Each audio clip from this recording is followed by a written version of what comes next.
What's going on, you guys? It's your boy 360 Stacks in this thing, baby, representing TKOG. And today I'm going to be showing you guys, it's going to be somewhat combos. Yeah, I guess it's combos. I don't know. It's more or less just playing through hand traps, but it's still going to be combo sequences that you should memorize and just learn with playing the new. It's not really new, but the revamped DESPIA strategy. I'm going to be showing you how to play through hand traps with my list specifically. So if you don't play the same cards as me, you're not going to be able to achieve the same results to a marginal degree. You might get some of the interactions because you can pivot your cards in a certain way just by playing the Despia strategy as is without splashing anything in it. I'm playing an invoked list with a splash of Dogmatica. Dogmatica is part of the lore and has great synergy. And Alistair is just one of the best Ash baits ever because when you're playing this deck and the first thing you do is normal summon Alistair, your opponent does not know whether you're playing this deck or if you're playing like Invoke Dogmatica. So people tend to Ash Meltdown and Alistair, which just makes your Branded Fusion even more secure with this deck.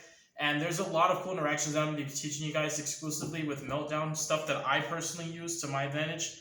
A lot of this for anyone who's played Invoke Shaddolls is probably common knowledge because people already know how to take advantage of the protection that this deck can give you and utilize those windows to do the things that you need to do to pretty much nullify hand traps. You're not even mitigating them. It's like it's like they're null and void in that particular instance, and that's when the hand traps need to be used the most, and you can blanket that window to prevent your opponent from being able to use them when they really want to.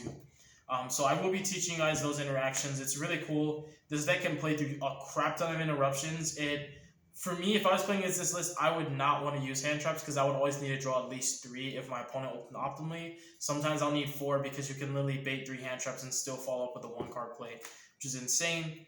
If you guys haven't done so already, please consider subscribing to my channel. If you are subscribed, make sure you click the notification bell. Leave a like if you like the video. Leave a dislike if you don't like the video. Make sure that if you want to support the channel, you're always checking the link every single time I upload a video. I copy and paste all my links and put them in the description box for you guys so that you can see the convenience of being able to join the Discord or becoming a member of my Patreon. So let's get started, you guys. So I guess I'm just going to pretty much go pretty big into this one. I normally start with marginal combos and work my way up, but I really want to show you guys something really crazy that you can do with your Invoke cards, which is really, really strong. So let's say like you have Branded Opening and a Fusion Outlet with Meltdown. Meltdown can be your Fusion Outlet. You can actually do this without Branded Fusion. So let's say you just have Meltdown plus Branded Opening in a discard. And you go activate Meltdown, you grab Alistair, and you have like a valid target to fuse, you know? So what you'll do is you'll summon the Alistair, and I'll show you guys how to play around hand traps on Alistair as well. What you'll do is you'll summon the Alistair, grab the invocation, and you'll go ahead and activate the invocation, and when you do, you'll chain the Branded Opening. You'll discard for the resolution of the effect, you'll summon out Aliber, and then Chainlink 1 resolves to Fusion Summon. You could even, get rid of banish the card that you discarded on opening. It just depends what it was. You'll Fusion Summon into whatever fusion you can make. And then on a separate chain, in the window of opportunity that Meltdown provides you, you can activate Aliber and your opponent cannot respond to Aliber because it's still in the window of you summoning a fusion. Remember, the last thing that happened was a fusion. The first thing that happened was opening, resolving, summoning Aliber. The last thing that happened was you fusion summoning, meaning that on summon, if my fusion monster had a summon, even after invocation resolves, Meltdown's protection kicks in. Chainlink 1 is to fusion summon. It has to resolve for the monster to be summoned. When the monster is summoned, you will still have that window of opportunity to get your protection. So if you're summoning a Guadis, he'll pop, your opponent can't target. If you're summoning cards like Mirror Jade, you can activate or effect on summon, your opponent can't respond. You can summon Makaba and just like discard an Alistair and pump it up and your opponent can't respond. That helps playing around Dragoon sometimes. And Aliber will be granted the same immunity, which is a really cool, nifty trick that you guys can utilize with opening with Meltdown. And I'm being very, very specific, not just read it all about this information, because these interactions that people who do not know this deck will automatically assume that you're cheating and automatically assume that you cannot do that, but you absolutely can. It is 100,000% correct. As long as the last thing that happened was a fusion summon, your window of protection will still be granted to you, which is what I do a lot in my Invoke Shaddolls because I'll chain El Shaddol Fusion to the activation of like an invocation so that when my fusion summon from El resolves and then the last thing that happened, which was my fusion summon, that fusion spell resolves and my monsters get summoned, my opponent can't respond to either one of their effects, which is really cool. It's going to happen on a separate chain, but the last thing that happened will still be the first fusion monster that you summon. Even if the second one wasn't the last thing that happened, because they're still going to come out as the cards resolve, you'll get protection for both. So let's say you're summoning double construct. Chainlink 1's construct will be summoned last, and since the last thing that happened was a fusion summon, your opponent cannot respond to either one of your constructs, no matter how you structure your chainlinks. So these are things I learned playing Invoke Shaddolls, and it really helped a lot playing this deck because it's really, really cool how you can do these things. So another cool interaction is when you have fusion with the Alistair, right? Or even better, let's say you have opening. This is like ways to protect Alistair, because Alistair can protect your fusion if you have a light. So let's say I have opening and I just discarded a valid target. Tragedy is like the best case, but let's say like the worst case was like an Albaz, right? It could be the worst target and it still won't matter.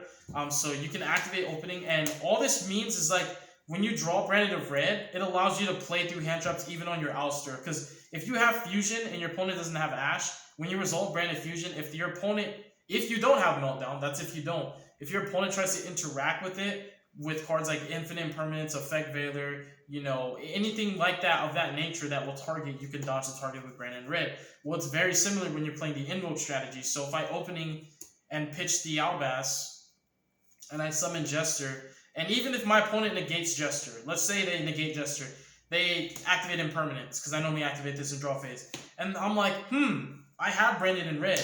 So I can either force this to resolve by chaining Brandon in red, banishing this in Albaz, and what's going to happen is I'm going to go ahead and summon out Lubellion anyways, and that's almost the full value that Branded in red, that Branded Fusion would give me. So in this particular instance, seeing the hand that I have, I feel that it's more vital to prioritize your Alistair resolving, because even though Aliber getting Branded Fusion is amazing, Branded in red will give you almost the same value that Branded Fusion would give you by itself. So you might as well force that Invoke engine through so you can build multiple disruptions and layer onto your follow-up, because Alistair is a follow-up every turn. So what I would do is I would let them imprint that Aliber. I would not chain Branded in red. So this would be engrave. You would then summon Alistair, and let's say they have another Imperm or Veiler. You would chain Branded in red. They're not going to Ash Alistair the moment they see Branded and Despia cards, because they're going to hold that Ash for Fusion even if you don't have the Branded Fusion in your hand. They will hold the Ash. I promise you they will. So if they have another hand trap for Alistair that's not Ash, they'd rather hand trap the Alistair and hold their Ash for the Branded Fusion, which is 100,000% correct. So there shouldn't be any arguments in the comment section of what's better and what should be done, and no, that's incorrect. No, this is all absolutely correct. If you have Ash and you have another way to interact with Alistair, you should definitely hand trap Alistair and save that Ash for Fusion. If you're banking on whether your opponent has access to a light, you can sometimes just not hand trap the Alistair and say, hey, if you have it, you have it. So when your opponent summons Makaba and activates Fusion, you can then Ash it, and if they chain Makaba, you could just chain the Veiler anyways. But most of the time, people hand trap Alistair for the simple fact that they don't want him to be a recurring threat. Because if you do that play, sure, you stop Fusion, but you're still staring at a Makaba, and you've already thrown 3 cards away just to try and stop a turn, and I can still end on an interruption, which is Makaba. So I feel it's absolutely correct to just hand trap Alistair. And I'm only explaining this because I know how people can be in these comment sections. They get pretty crazy. So we're going to summon Alistair, activate his effect. They're going to try and hand trap him, right? So let's say they have another Impermanent Veiler. You'll chain the Branded in red. You'll target the Albaz. And you'll go ahead and banish them both. Albaz plus the Dark will actually get you into Lubellion. And then the Alistair is going to resolve. Grabbing you Invocation. You can now activate Lubellion, and you can just discard another random. You're kind of playing out a lot more of your hand, but you're playing through quite a few disruptions, which is getting you there. And let's say your opponent has like another hand trap for Lubellion, which is kind of crazy. So one thing that's really cool with the plays is if you can telegraph that your opponent has another hand trap just reading their body language, you can easily just say, I might not end on anything, but at least I'll get follow-up. So I'm going to discard this Invocation that I got off Alistair, because this is a separate chain link. Alistair was chain link 1, hand trap, chain link 2, Branded in red, chain link 3. Chain link 3 resolves, removes Alistair. The hand trap's going to fizzle. Chain link 1's going to resolve, grabbing Invocation. Separate chain, Lubellion. I'm being very specific so that people don't try and say stuff that's not actually true. So we're gonna discard invocation for cost, and they have a third hand trap. Well, invocation, add back Alistair. At least you have follow up, even though you got triple hand trapped. You got follow up. You've got a virtually indestructible Luvelia because opening's engraved. You have a follow up through Alistair, and you have 2 bodies to chunk block. And based on the order and how your opponent tries to break your board, this Aliber can be another threat if they don't play around your cards correctly. So this is not a bad position at all for you to be triple hand trapped and still have follow up. It's better than being hand trapped to Oblivion and not having a play next turn and praying for a top deck. So what we'll do is we'll go ahead and we'll grab like Meltdown, and we'll grab Branded in red. And so like this could be like an insane play. Like this could be very, very strong. So let's say we're just trying to get access to Branded Fusion, and we definitely want like a light access, a light target. But let's just say like you have a Despia to discard. Even if worst case you're discarding Jester, as long as you have a Despia to put in grave for Branded in red, I think it's absolutely fine. Because when you have hands like this, Branded in red is only going to matter for protecting Alistair, because when you resolve your Branded Fusion, you're going to have Meltdown, so your opponent can't activate anything at all. It's just going to resolve, and if you want to protect Mirror Jade and secure your next Branded in red, you can just activate Mirror Jade's effect on summon, and your opponent still can't respond because you're utilizing that window for yourself. You can literally fusion summon a monster, and on summon, I'm going to activate Twin Twisters, discard target 2. Your opponent's going to say, nah, bro, you can't activate anything. This is still in the same window of my fusion monster being summoned. I could literally activate Torrential Tribute, and it becomes like a spell speed 3 Torrential Tribute. So Meltdown's a very, very nutty card, as well as Branded Loss. Meltdown I like a bit more because it baits hand traps, it forces negates going second. With Loss, Branded Loss, you kind of have to you have to already be able to play the game to get access to Branded Loss. I'm not saying it's a bad card. I think it's good, but I still do truly believe Meltdown is a superior card in every way, shape, and form because of the magnitude of the card. It requires attention when you activate it. Your opponent sometimes cannot afford to let it resolve because they might say, oh, I have Ash for Branded Fusion, but then you summon Alistair and you summon Macabre, and now they can't Ash the Branded Fusion. They might even say, I've got double Imperm. Well, you can Imperm the Alistair, I can activate Branded Fusion, and that's going to resolve. And your Imperm's not going to have any value at all. It's just going to completely lose its value. So this is just a really strong setup for multiple reasons. But yeah, like I was saying, so Meltdown is just, I think it's a way better card than Branded Loss. I just think it's superior in every way. I mean, it literally, it's just insane. It's still better. Like, Branded Loss is cool. I like that it is like its own version of Meltdown. But unless you're going to play 3 of it, which it still does not really have good economics until you're able to play the game. So Loss isn't going to help you in a situation where you're trying to play through hand traps. With Meltdown, it will.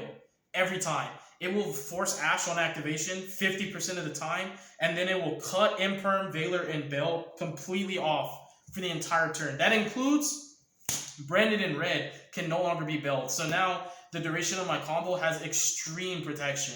Like, everything that this deck is supposed to do and what it does so good is going to be protected by Meltdown. There is Bell. Once I activate Meltdown, every Bell you draw for the rest of the duel is dead. Your Valors and Imperms are going to have marginal diminishing value. I mean, you might be able to use them on the next turn, but if I get to play on my first turn, it doesn't really matter. So you'll Meltdown, you know, you'll grab your Alistair. I'm sorry, you're actually going to do the branded opening play. This is where, like, you discard Aliber. And actually, no, we're going to do this one different because it's kind of similar to the first one I showed you. So you'll Meltdown, you grab Alistair. Let's just say Alistair gets hand trapped. You know, okay, if Alistair gets hand trapped, then the hand plays out a little differently. So how the hand would play out is you would branded opening, you know, you would summon Jester. Sometimes I do it in draw phase. Other times when I have Alistair, I sometimes like to actually do that cheesy play where I activate Invocation, chain Branded in opening. Because if I don't have Branded Fusion in hand, I want to guarantee that Branded Fusion gets to my hand. Because even if they Ash Branded Fusion, as long as you can get Tragedy access in some way, shape, or form, you're going to be fine because you're going to be able to get to it your next turn. And even if you just summon, invoke Kaliga and pass, that is your next turn. You're not dying. It's really, really strong. So Your opening, you could discard Jester for Jester, which is kind of funny. So you could Jester for Jester, and then go Jester's effect. And right here, let's say like, you know, they had like another interruption. This is one of those instances where I would not prioritize Alistair resolving for the simple fact that I don't have the Fallen of Albaz, which means this is not going to have the full value of Branded Fusion. So I would let them hand trap Alistair. I wouldn't like Branded opening and draw phase so that I can get Branded in red set up just so that Alistair can resolve, because I don't have any lights. So even if Alistair resolves, if they Ash Branded Fusion, all I'm going to do is pass on Kaliga, which is strong in its own right, but it's not going to give me the strong engine and recursion that I want to be able to kill on the following turn. Kaliga is going to make it a lot more of a slower game, and you know, I want that momentum built while I still have the opportunity, because this game could easily shift to the other side of the opponents, like favoring them. Their momentum could be a lot more oppressive than mine. So my first turn is like the turn that matters the most for me. So if I have the opportunity to do it, I would just get the most that I can get going for myself right away. So if they have another disruption, like another Imperm Veiler, whatever it is, this time you'll brand it in red. And you'll banish these guys. And you'll go ahead and summon out your Masquerade. And then you'll grab your Branded Fusion. And if they have the Ash if they have it, they have it. And that's the kind of deck this is. It's just like, if you have it, you have it. You have to have it, but I always end on something no matter what you have. So Branded Fusion, amazing card, you guys. So at this point, if they have it, actually have it. If they don't, then I get to basically full combo through 2 hand traps, which the return on my investment is gonna be well worth it. Even though I've basically like, it's like I've deposited so much into it, but my withdrawal is about to be insane.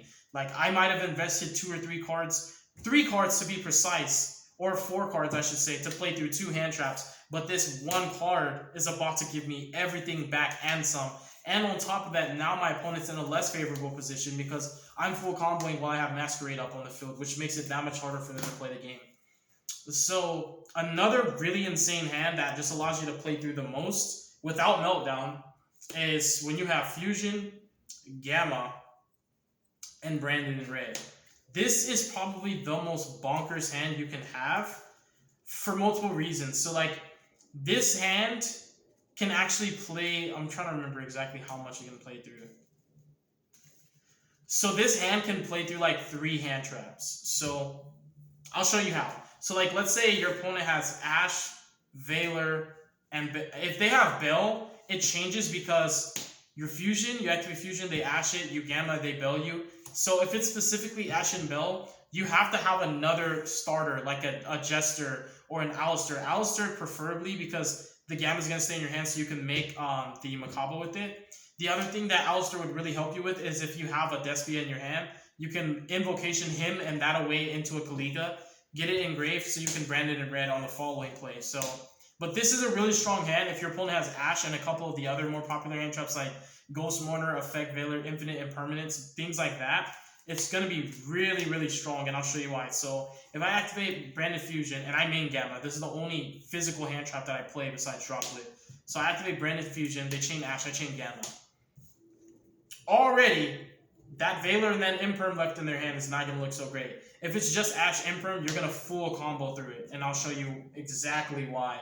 You're about to full combo through both those hand traps like they didn't even exist. Which is just why I think that this list that I'm playing right now is really, really strong. I play all the insurance. I play the cross-out designators. I play the triple tactic talents. I play the Gammas and the Call by the Grave. And I play the Invoke engine. I have so much insurance. I mean, dude, this is all state times 10, bro. Like, everything I do is secure. All of my plays are going through. That's how I'm just easily able to pick boards apart. It's so incredible in the mirror match. You just have so much more utility in your deck and more coverage with the Invoke engine just giving you even more coverage, banishing your opponent's Albions that they dump on your turn, taking their follow-up, easily playing through Branded in red. Alistair being the pressure that forces Mirror Jade through 100,000% of the time. It's just insane. And even if they Mirror Jade your Alistair, you can activate Invocation and just fuse from your hand and then get him back to your hand. It's insane. So we'll dump Tragedy and Albaz. We'll summon Lubellion. We'll go Lubellion 1, Tragedy 2. You'll pay costs, and they'll say, Imperm. Boom. Chain Branded in red. Branded in red's going to go ahead and actually target the Fallen of Albas, because I like to leave Tragedy engraved for better follow-up. And this is going to get shuffled anyway. So you'll actually banish the Lubellion and the branded the Fallen of Albas. You're going to Draco Sipilia. Fusion plus a Dark. And then the Imperm or Fizzle, your Lubellion's going to resolve, shuffling Albaz and the Lubellion back to summon Mirror Jade. And then on top of that, your Tragedy is going to resolve. And guess what we didn't do this turn? We didn't normal summon. So you're going to add your Jester and you can summon him. And you can go ahead and get yourself another play to make. So for me, knowing that I'm already going to have Branded in Red access, I can easily just search something different with Albert. But if you want to make more use and utility out of the Mirror Jade, you can do a lot of different things. Like, you don't even have to add Albert. You can just do this. You can go straight to ad libitum, do the standard play that the deck commonly does. You know, you can just get Branded in Red by banishing a card that's already going to get banished. And then you're going to have Draco Sipilia, you're going to have Mirror Jade, you know, you're going to have your full setup through 2 hand traps. And the investment was just 4 cards. 3 cards to combo, 1 to discard. So that's something you could go for. Or you can do things a little bit different. This might be strange to you, because what you're going to end up doing is you're going to summon the Albert. And you're going to go ahead and grab a card that a lot of people are not playing right now. But I actually really love this card. It's phenomenal. For the grind game, it's incredible as an extender, a way to just keep going. Even when you're not playing the Patchwork Engine, I still think that this card validates a 1-up slot in your deck. You're going to add the Theater and activate it. And you can actually go ahead and fuse the Albert and the Driver. And you can go straight into Masquerade. And so what's going to happen is, like, if you go this route, you might miss out on Branded in Red, right? But at the same time, you have guaranteed follow-up off of Mirror Jade, which is impressive. So Mirror Jade will give you follow-up. These are all oppressive by themselves. So this is enough of an overwhelming board to sometimes validate not getting the Branded in Red. But it's just the fact that you have the options to choose between what you want to do and what you don't want to do. Like, you do not have to get Jester. You don't. It's just the idea is that you have a normal summon so that you have that extra play that you're allowed to make. Do you have to make it? No. You can just do exactly what you're used to doing just by the process of memorization. Most people, when I see people play Branded, they don't do anything different. They do the exact same repetitious play that they're used to. So they're going by memorization. But if you kind of deviate from that trajectory and start playing your cards differently, not necessarily misplaying, it's just learning all of the options that are available to you so that you can exploit your cards to the fullest of their advantage. I mean, a deck like this with this level of utility, I think that all circumstances are going to dictate what's applicable for you in that scenario. So depending on what was used on you, you might change your mind. You might also just know what you're playing. And you're like, dude, I'm playing Prank Kids. You know, I might just go for the Branded in Red. Or you're like, bro, I'm playing against Flunderies. I might actually want to go for that Masquerade. And I feel like I'm content with this. You know, it just totally depends. But what makes this hand more insane is if you already had the Alistair in hand. That is like the ultimate board, because then your Tragedy, you just add ad libitum, you'd summon the Alistair, grab your invocation, and it becomes ridiculous. Because if you had Alistair in hand, that means that when you activate Branded Fusion, and you know, like you gamma your opponent and they like gold spell you, for example, you could still normal summon Alistair after, which is insane. So that would help you to play through Bell a little bit better. The other cool thing is, like, you can sometimes start your plays with Alistair because invocation can be gold spelled. So you can just check. That's another thing I really like about this deck, is that you can change the sequence and structure of your plays just to check for the hand trap if it's there. Because every bait in this deck is a good bait. There's no cards that your opponent doesn't want to interact with. Everything that you do requires attention. There's no plays that this deck makes that can be ignored or shrugged off. Everything is a threat. Everything is a detriment to almost every playstyle that there is. And it just gets better and better. So I'd say, let's say that if we were going back to when we have Fusion, Gamma, and Branded in Red. So let's say it was like that. And we activated this Fusion, they Ash, you chain Gamma, they don't have Bell. So you're like, okay, we're lit. Fusion's going to resolve, right? Boom, boom. Get the Albaz. And then what you're going to do is you're going to go ahead and summon Lubellion.